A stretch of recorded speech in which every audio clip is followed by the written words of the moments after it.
In this problem, f of x equals 3x squared plus 4x minus 8, and we are being asked to evaluate f of the square root of 7. When evaluating a function, we'll simply replace every occurrence of x with, in this case, the square root of 7.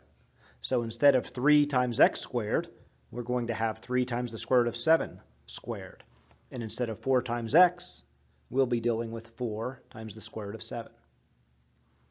So f of the square root of 7 is equal to 3 times the square root of 7 squared plus 4, not times x, but times the square root of 7.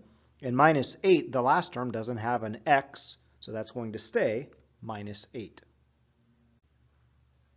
Once the substitutions have been complete, we'll simply evaluate this function using the order of operations. First, the square root of 7 squared, it's the same thing as the square root of 7 times the square root of 7.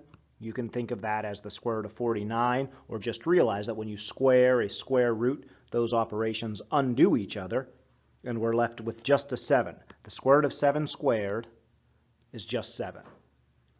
So our function becomes f of the square root of 7 equals 3 times just the 7 plus 4 times the square root of 7 minus 8.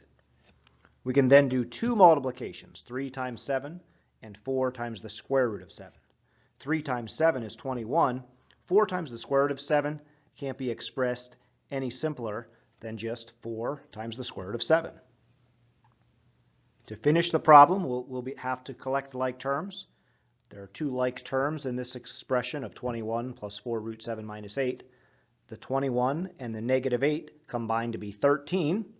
The 4 root 7 is added at the end, and that is the final answer. The value of f of the square root of 7 is 13 plus 4 times the square root of 7.